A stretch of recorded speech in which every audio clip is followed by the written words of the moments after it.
Folks, I hope you have enjoyed your dinner. I know I did.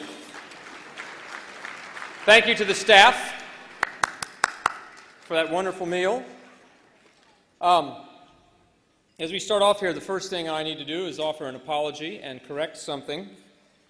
We had one more mayor in the audience than I thought we did. And of course, I'm referring to former Kansas City Mayor Dick Berkeley.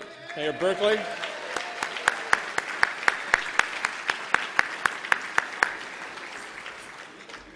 You don't want to go overlooking mayors. And I'm told that I have to stand, because there was microphone craziness going on before, I have to stand absolutely still and speak straight ahead for the remainder of the evening. So that's what I'm going to do. Winston Churchill said there were only two things more difficult than making an after-dinner speech. One was climbing a tower that's leaning toward you. The other was kissing a girl who's leaning away from you.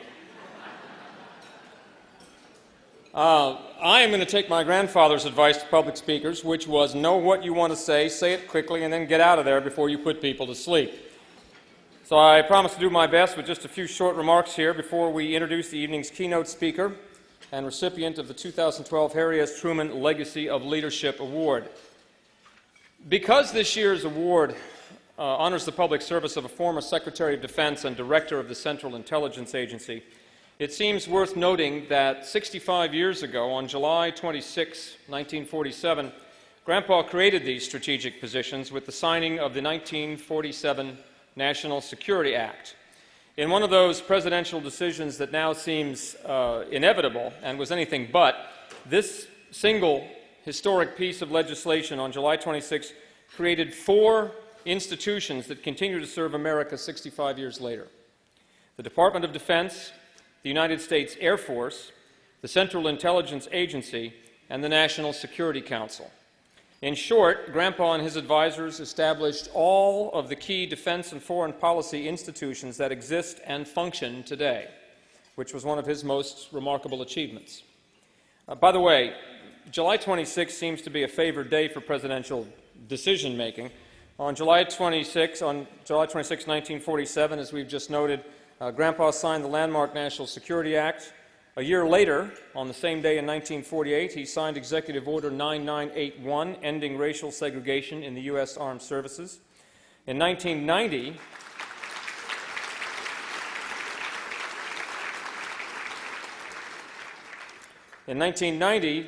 President George H.W. Bush signed the Americans with Disabilities Act on July 26, barring discrimination against the handicapped.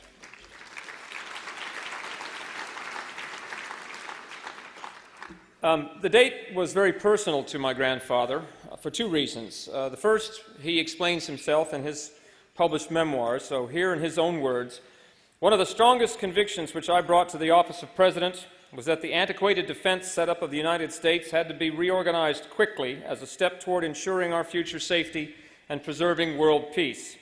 Time was when the United States could be content with a small force of professional soldiers. Unfortunately, that day is past.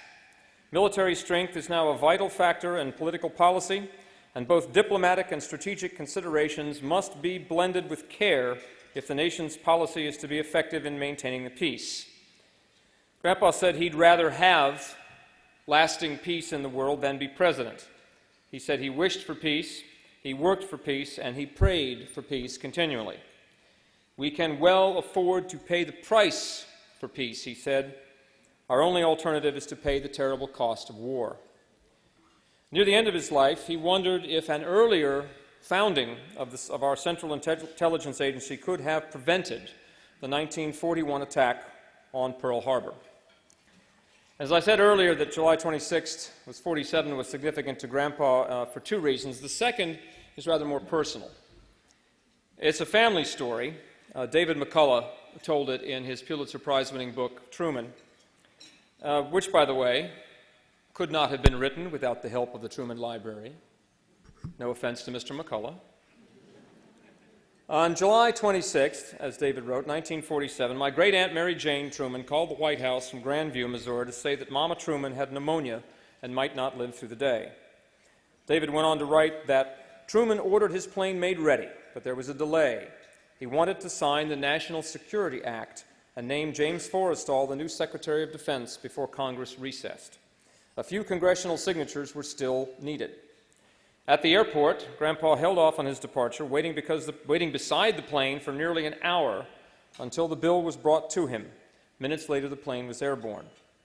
Somewhere over Ohio, dozing on a cot in his stateroom, he dreamt that Mama Truman came to him and said, "Goodbye, Harry, be a good boy." A few minutes later, the attending physician entered the room, but Grandpa didn't need to be told. His mother was gone. Martha Truman had been a central force in my grandfather's life. Without her, we probably wouldn't be here tonight. His early lessons in leadership he learned at her knee, and they were rooted in her life's philosophy, which Aunt Mary Jane summed up as, "You know right from wrong, and you do it, and you always do your best. That's all there is to it." And I always enjoyed that Mama Truman was, before he went off to Washington the first time, she quoted Mark Twain to him, which was, "Harry, always do right. You will gratify a few people and astound everybody else." Which brings us nicely to the presentation of the 2012 Harry S. Truman Legacy of Leadership Award. Introducing this year's award recipient is another distinguished leader from Missouri, Isaac Newton Ike Skelton. And while he needs no introduction in Kansas City, you may not yet have heard the news that later this year, former Congressman Skelton will receive, for his outstanding service to our nation, the prestigious Sylvanus Thayer Award, given annually by the United States Military Academy at West Point.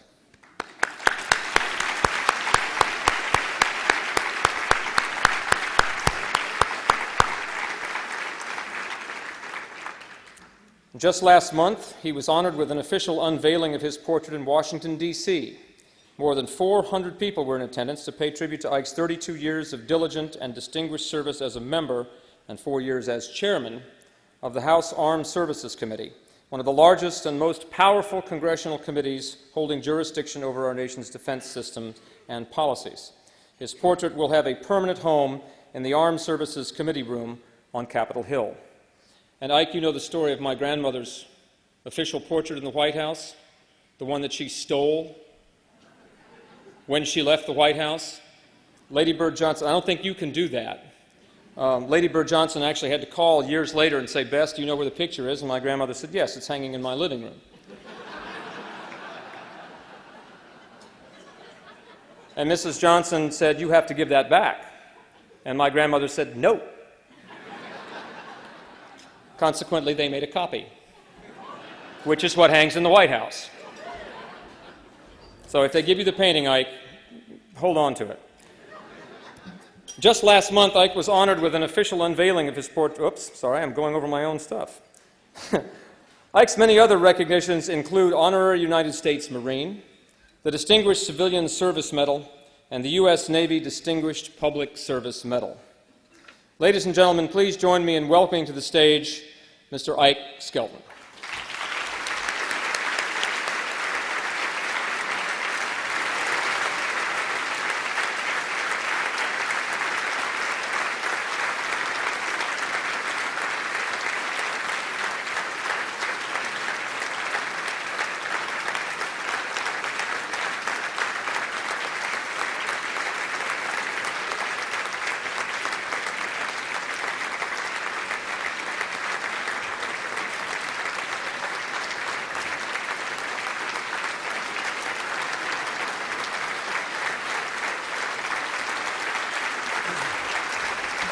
Thank you very much.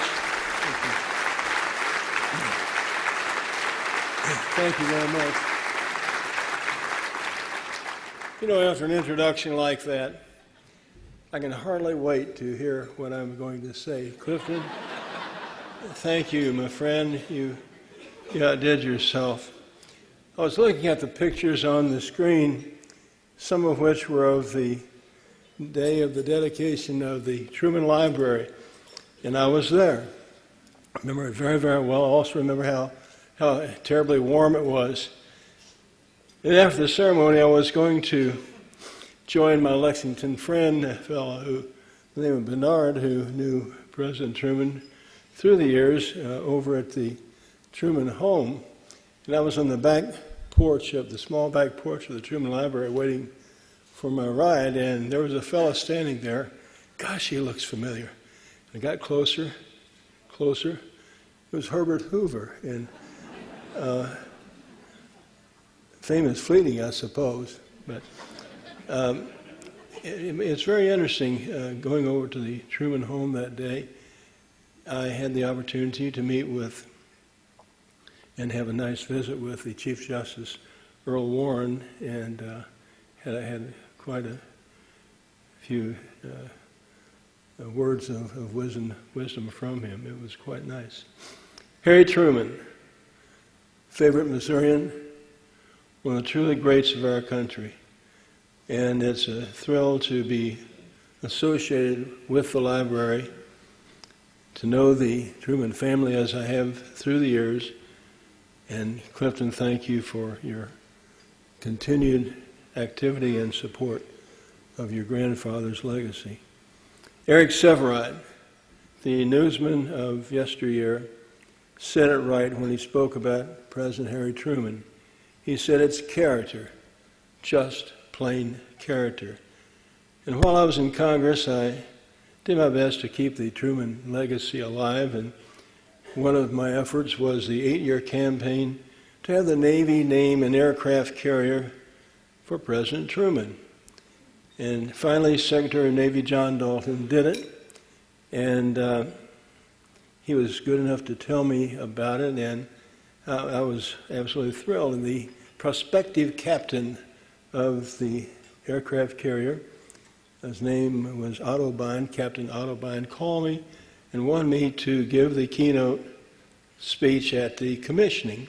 Of course, I was thrilled, and I was trying to put my speech together, and all of the various Harry Truman stories I knew of and witnessed as a young lawyer and being around him the number of times that I did. And I got a call, or Whitney Frost, my administrative assistant in Washington, got a call from the Navy. And they said that President Clinton is coming to the commissioning, but he has to leave in an hour.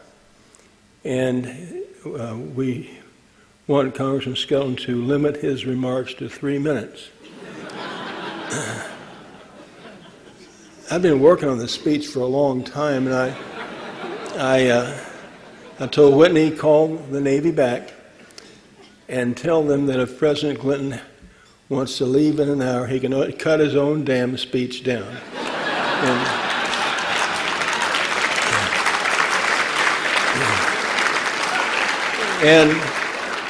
And she did. The White House called a couple of days later and told Whitney, tell Congressman Skelton to talk as long as he wants to. At the commissioning, I spoke for 23 minutes. President Clinton spoke for 21 minutes, and it was a great day. That's not the end of the story. This past Monday, Alex Burden, the executive director of the Harry S. Truman Library Institute, emailed me at my Hush Blackwell office here in Kansas City, advising me I should limit my remarks to 3 minutes.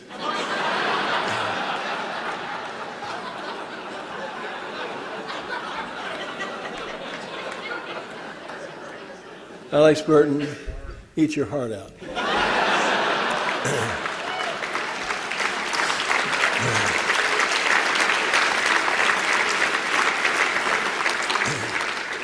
In the field of public service, historians have elevated several Americans because of their extraordinary contribution to our country.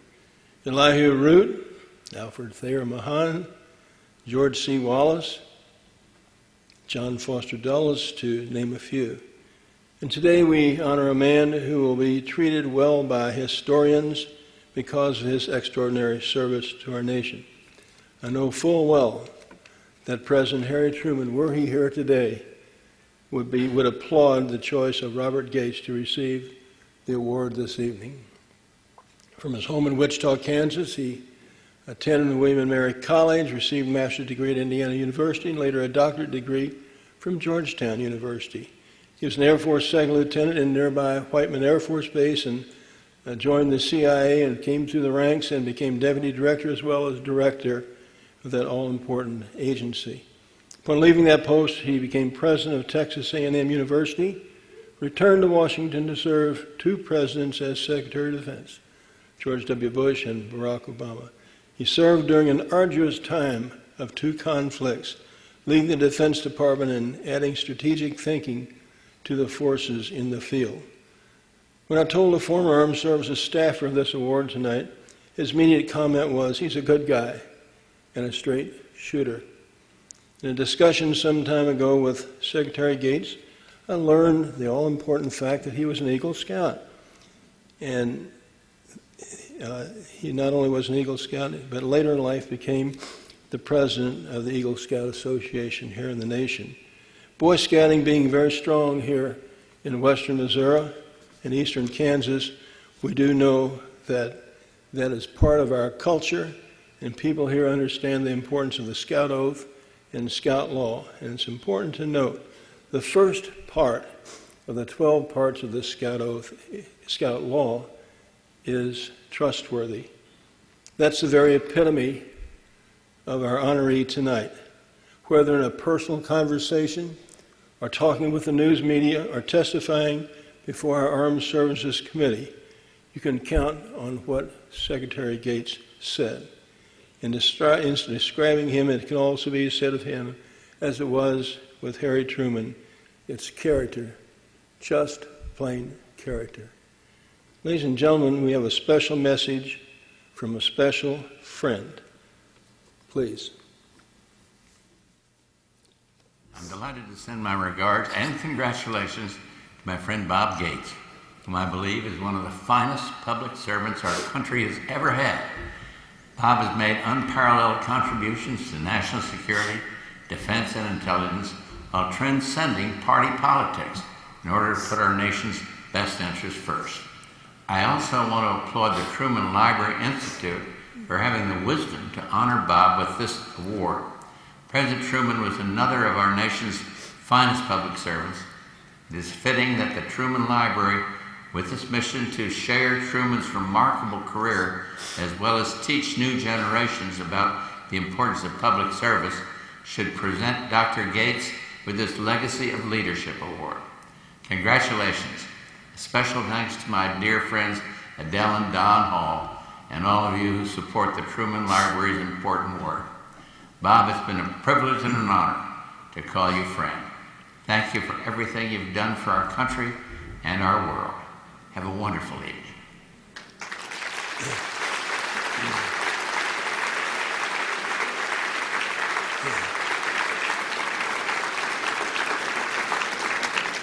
Ladies and gentlemen, it's my honor to introduce to you a truly great American, Secretary Robert Gates.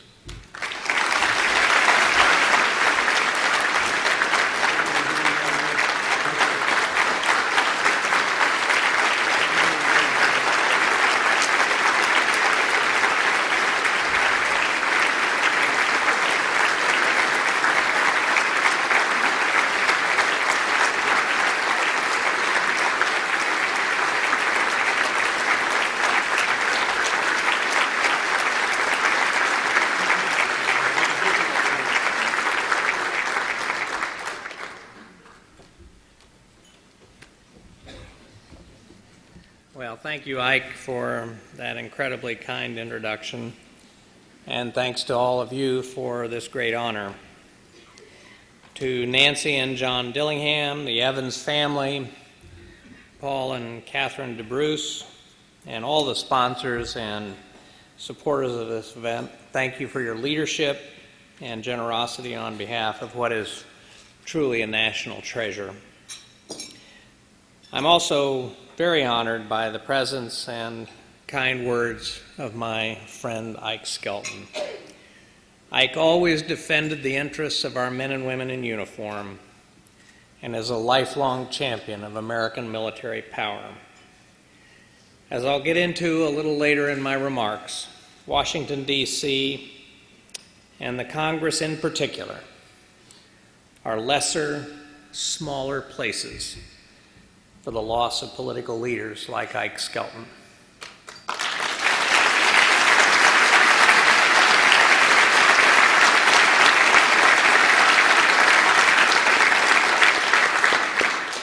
So it's a pleasure to be back in my part of the country. Of course, I would have to tell you it's a pleasure to be anywhere but Washington, D.C. The place where those who travel the high road of humility encounter little heavy traffic.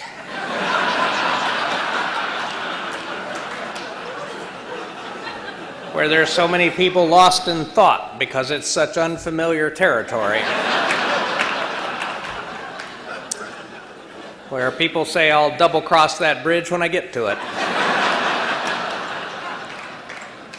The only place you can see a prominent person walking down Lover's Lane holding his own hand.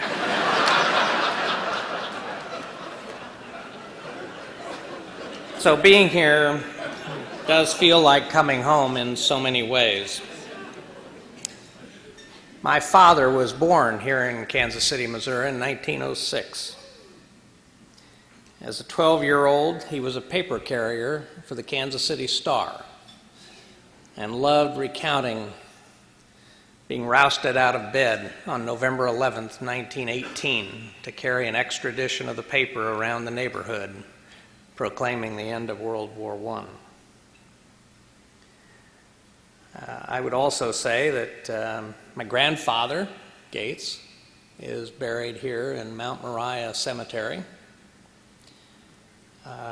And as a Boy Scout from Wichita, I met H. Roe Bartle.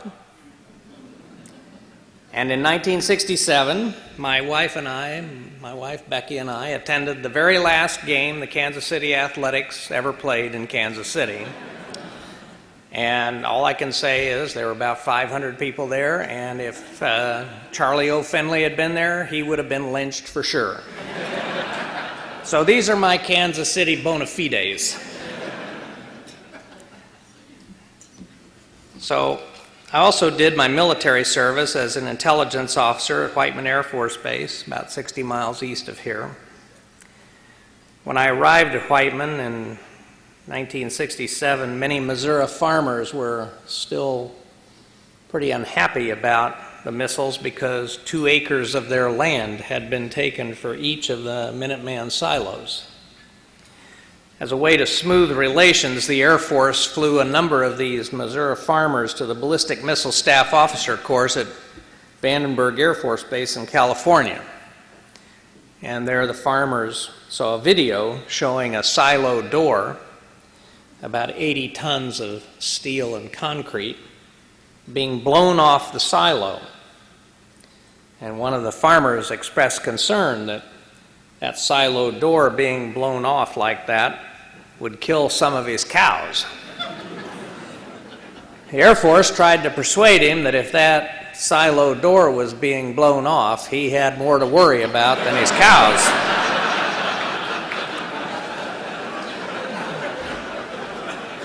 But to no avail.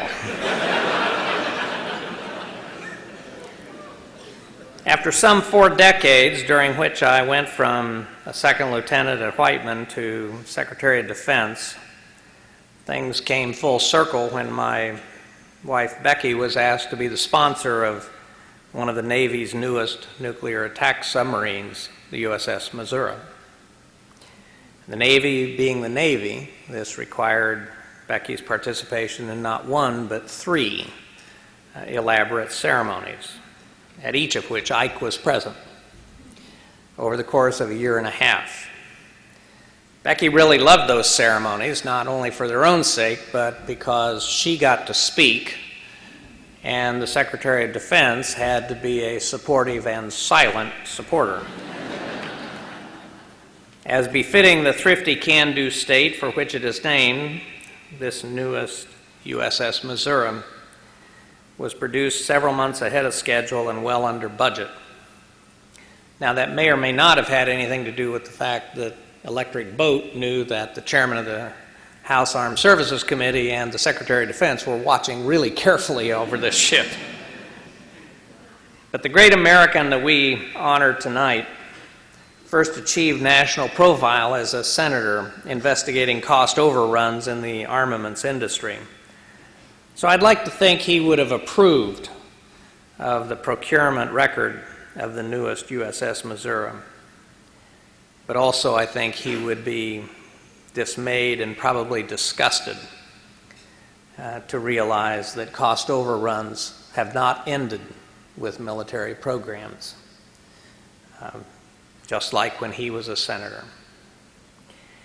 It is interesting to contemplate what Harry S. Truman would have thought if he were around to see what has become of the country and the world that he did so much to shape and to secure. When it comes to the strange ecosystem of Washington, D.C., we can be pretty sure that Harry Truman's views would not have changed, and if anything, would have become more caustic and irreverent. Like Truman, I was a kid from the Midwest who arrived in Washington prepared to be awed by the people and the place. Instead, as Truman said of D.C., you spend the first 6 months wondering how you ever got there, then you spend the next 6 months wondering how the hell everybody else got there. And indeed, for those of us raised in America's heartland, it is a real challenge to get adjusted to the ways and mores of Washington, D.C. I can't top Truman's observation that there are more prima donnas per square foot in public life in Washington, D.C. than in all the opera companies ever to exist. Truman once said, and I think very presciently, there is a lure in power. It can get in a man's blood, just as gambling and lust for money has been known to do. That Truman was largely immune to those kinds of temptations and affectations was, I think, a reflection of his character, a character which also infused his approach to leadership and the policies of administration. So I'd like to offer some thoughts tonight about what Americans today, and indeed in any era, can learn from Truman as a leader, and more broadly from the achievements and the record of his administration. The topic of leadership is something I've studied, observed, and thought about for a long time. I've now worked for 8 different United States presidents. As Defense Secretary, I often spoke to military audiences, from service academy cadets to newly minted generals, about what I considered to be the 7 or 8 key attributes of successful leaders. All of those qualities, to one degree or another, were practiced and embodied by Harry Truman. A couple of attributes in particular stand out. The first was common decency. One of my favorite quotes on this subject, which I always repeated to military audiences, was Truman's observation that, and I quote, "The true acid test of a leader is how he treats those who can't talk back." Truman understood that in a democratic society, common decency builds respect. And it's respect that prompts people to give their all for a leader. He learned this early on during his own military service. When Truman was an Army field artillery captain in World War I, he had to contend with a commanding officer. Colonel Clem was his name, who was widely thought to be either crazy or drunk or both. And during one especially grueling road march, Captain Truman, then the battery commander, let one of his enlisted men with a twisted ankle ride his horse. This obviously was not allowed for enlisted people. The colonel saw this, flew into a rage, and ordered the injured sergeant off the horse. Truman said that as long as he was commander of the battery, the man would ride. And he did. Truman's basic decency to people, irrespective of their rank and station, stemmed from the second great leadership attribute that he embodied, and that was self-confidence. Not the chest-thumping, strutting egotism we see and read about all the time these days, but rather the quiet self-assurance and grounded sense of self that Truman uniquely possessed.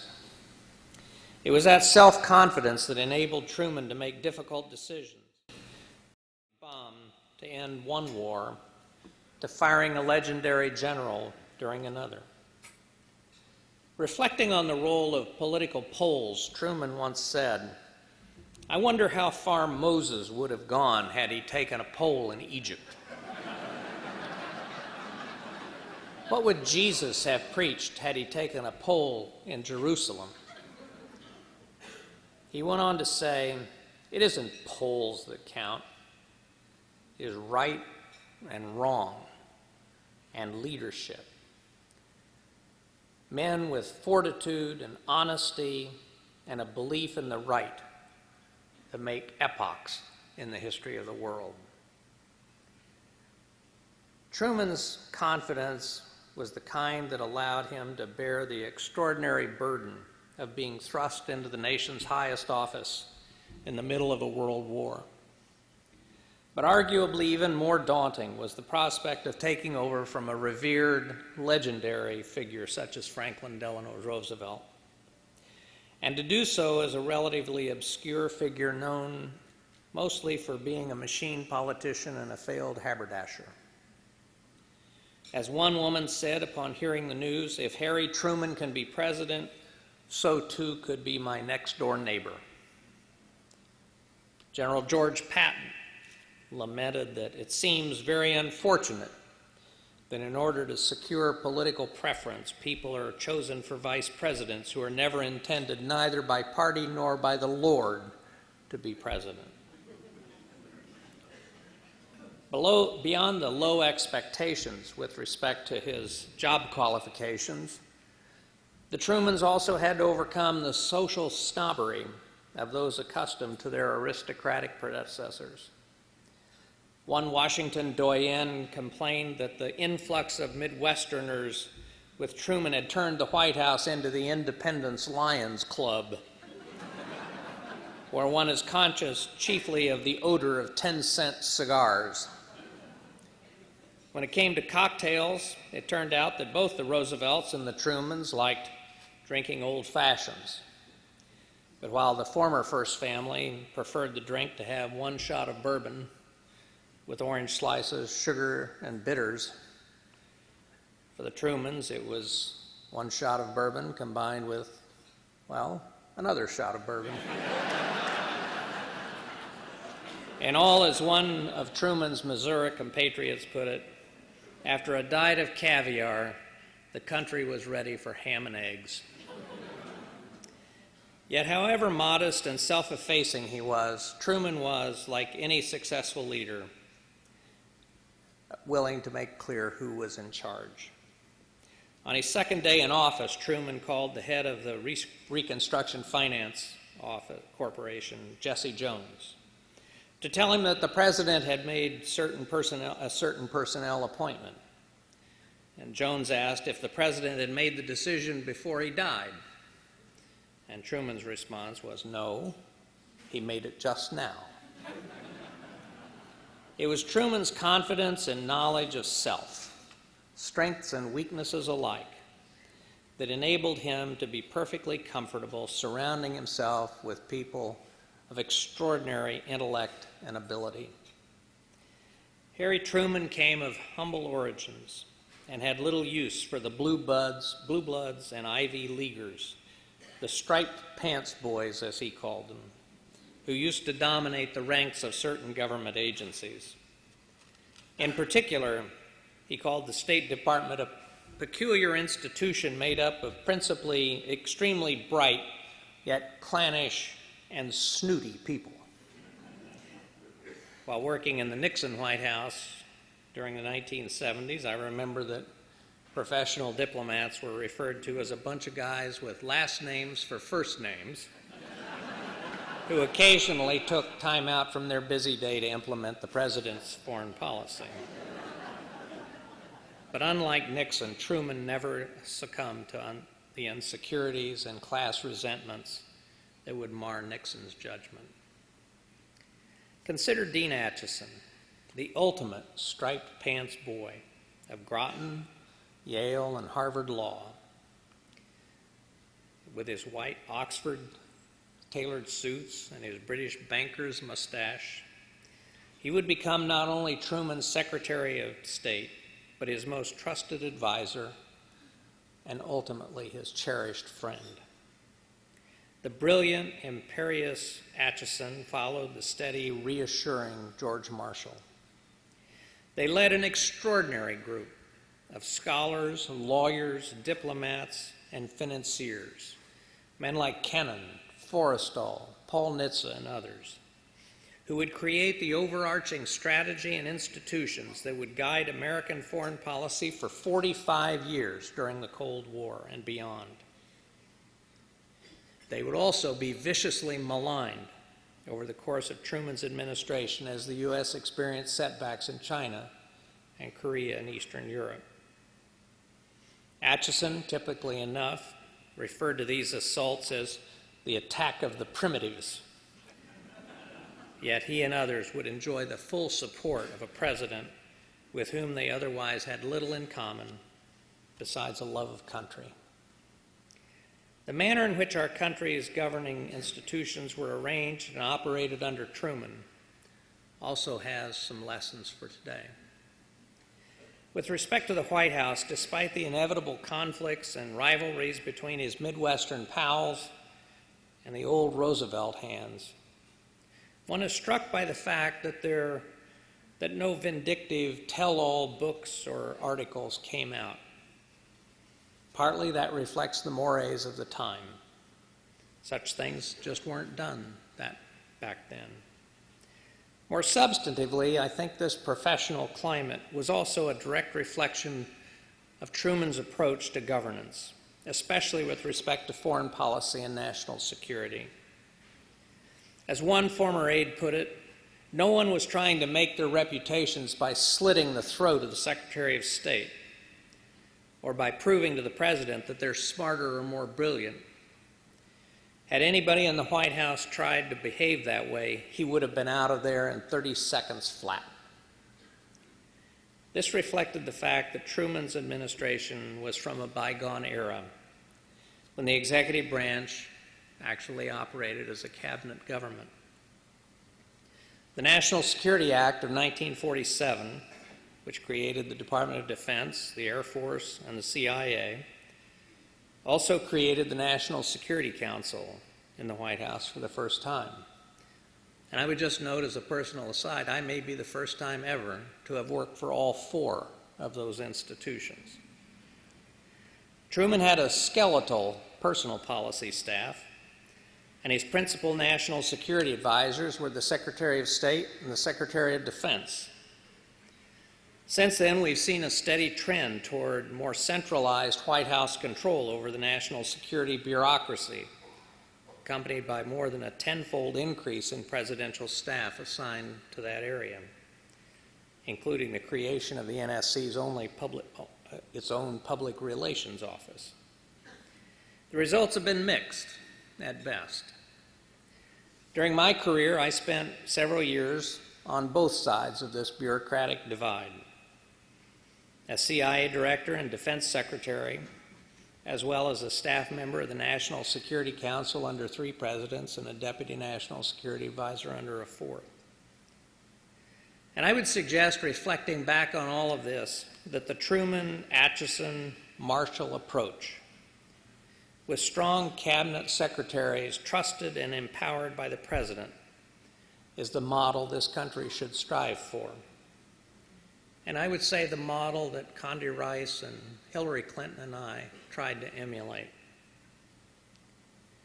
The second significant institutional shift I'd like to discuss deals mainly with the other end of Pennsylvania Avenue, the United States Congress. No doubt politics could and most certainly did get ugly and confrontational during the late 1940s and early 1950s. This was the era of Joe McCarthy and the blacklists. Even the revered George Marshall was called an appeaser and a traitor, as was Dean Acheson, once provoking the patrician but feisty Secretary of State to leap out of his witness chair during an especially nasty congressional committee hearing and try to punch Senator Kenneth Wherry of Nebraska in the nose. He was physically restrained by his staff assistants, but I must tell you, I love that image. Maybe because I know how he felt. Harry Truman was a loyal Democrat and as partisan as they came. He ran for re-election against a do-nothing Republican Congress.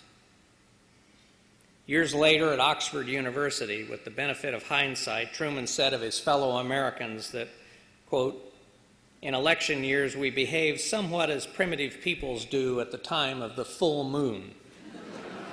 An observation that I would say is still valid today. Yet it is also critical to note, and this is really, really important at this point, at this juncture in American history, that even during this most contentious era, Truman was able to garner bipartisan support without which his major national security initiatives, truly historic achievements, could not have come to fruition. All were a tough sell to a country tired of war and historically suspicious of foreign entanglements, a sentiment going all the way back to George Washington. All were an even tougher sell to Republicans who were his bitter political enemies and then as now determined to cut spending and taxes. Consider that by early 1947, the United States had already spent more than $3 billion on foreign relief since the end of World War II.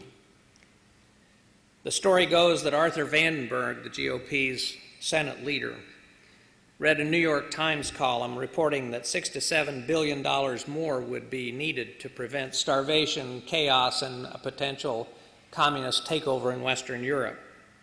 And Vandenberg called the communist to say he was surely misinformed, that there was no way the Congress would ever approve such a massive sum.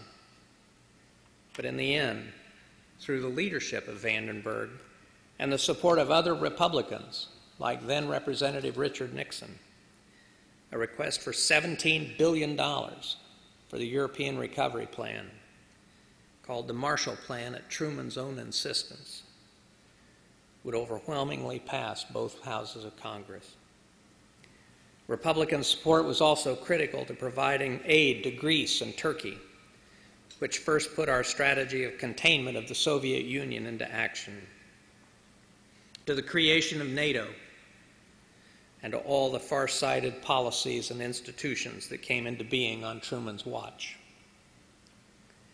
Today, the United States again faces a set of steep challenges at home and abroad that require our political class to show leadership and make decisions that may be unpopular in the short run, but will strengthen the country for the long haul. Sadly, so far, there appears to be little evidence that this is taking place. Indeed, as a result of several polarizing trends in American politics and culture, we have lost the ability to execute even the most basic functions of government, much less solve the most difficult and divisive problems facing this country. Several developments have put us in this predicament. There is the transformation of the news media away from the traditional mainstream journalism toward a nearly unlimited number of channels on cable and online, providing outlets for the most outlandish and extreme views. In my view, resulting in a coarsening and dumbing down of the national political dialogue.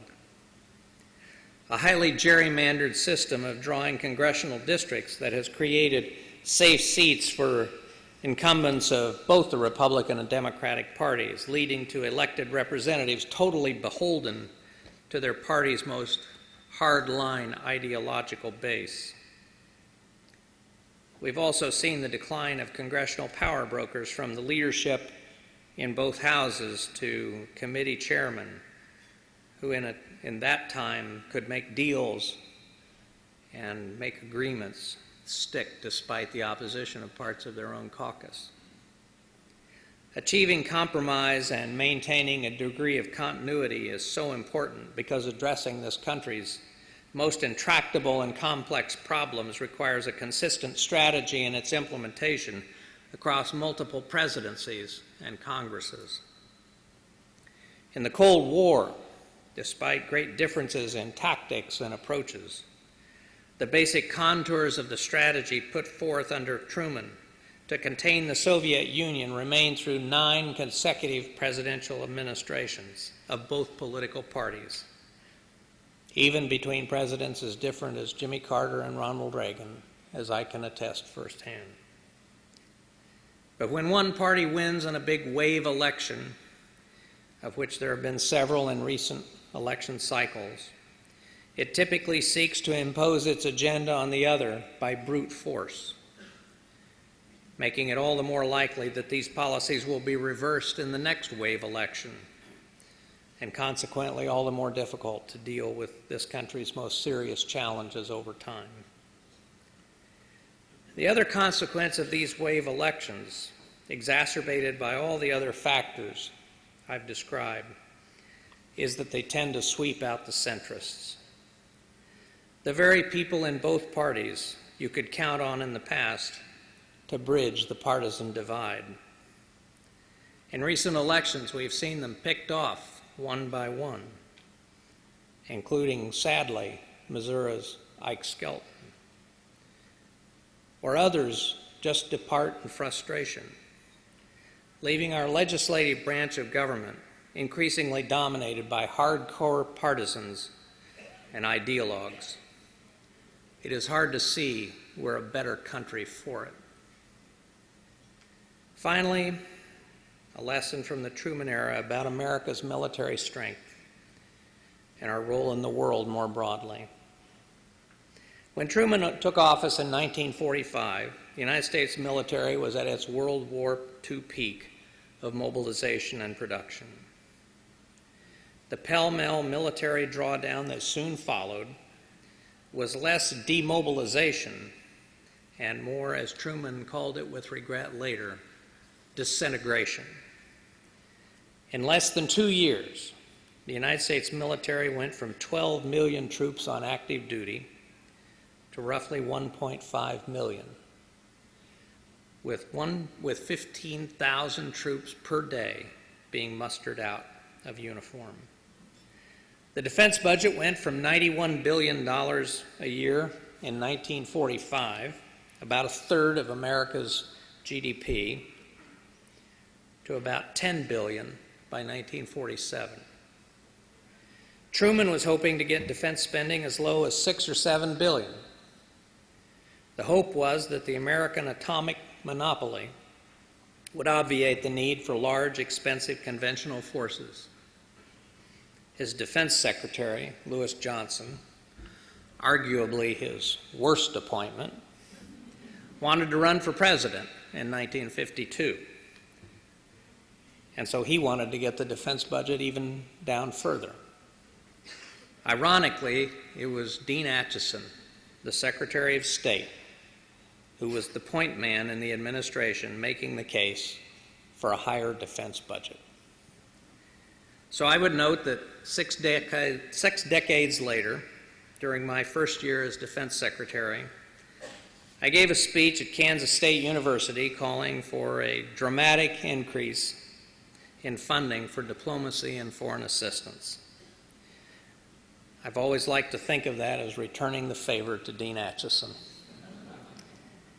The epic short-sightedness of the rapid military drawdown under Truman became tragically evident in the summer of 1950, when poorly trained and equipped American soldiers suffered appalling losses and were nearly run off the Korean Peninsula. Yet as a country, in the decades that followed, we continued to repeat the cycle of making deep cuts in our defense capabilities in the wake of military conflicts, in the wake of major conflicts, only to have to rebuild those capabilities later at great cost in blood and treasure. That's a mistake that I fear we may repeat once again. As during Truman's early years, the United States is now at a time of transition. The war in Iraq has ended. Another in Afghanistan is winding down. Unlike after the Second World War, neither will be seen as a clear-cut, feel-good military victory, the kind marked by an enemy's surrender on the deck of a battleship. I suspect the reaction back home here will be closer to what we experienced after Korea and after Vietnam. A combination of exhaust, relief, and a determination never to get ourselves into such a mess again. But even as Americans are understandably focused inward on our own problems, the rest of the world continues to march on, and in fact is becoming only more turbulent, more complex, and in some instances more dangerous. Terrorist networks rooted in violent extremism, rising resurgent powers with new wealth and aspirations, rogue nations developing ever more dangerous weapons and materials.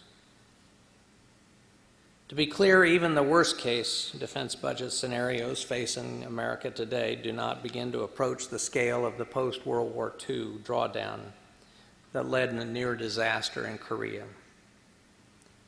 However, I'm very concerned about what could happen if some short-sighted people, either in the Congress or on the other end of Pennsylvania Avenue, regard the recently announced cuts to the defense budget as but a down payment on more draconian and dangerous reductions in future years.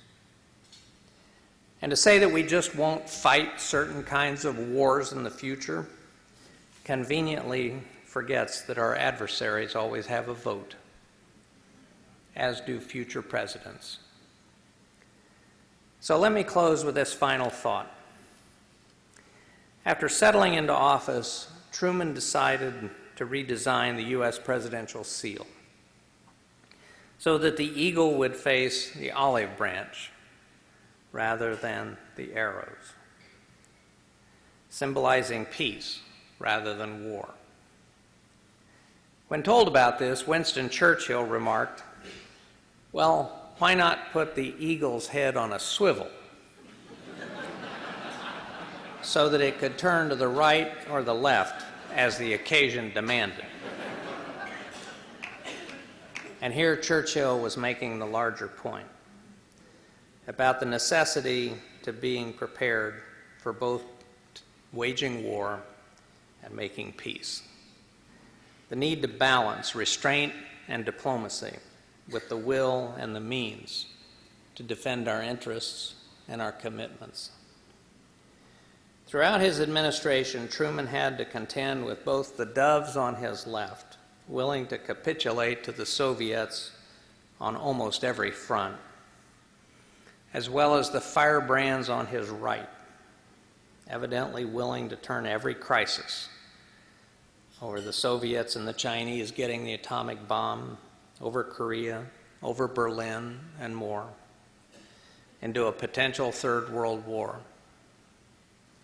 Our goal as a country and with allies and partners must be to come together with sufficient means, political, economic, and when appropriate, military, to shape the international environment and the choices of other nations and affiliated groups, some of which do not wish us well.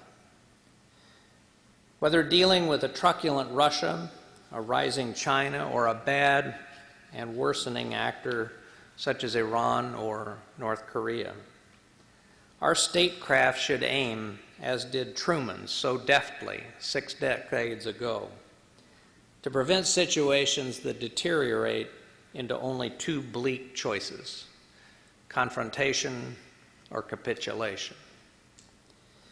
In his farewell address, in the midst of an unpopular war, at the end of what had become an unpopular presidency, Truman predicted with remarkable accuracy the ultimate demise of our Soviet adversary, and in so doing expressing his, and I quote, deep and abiding faith in the destiny of free men.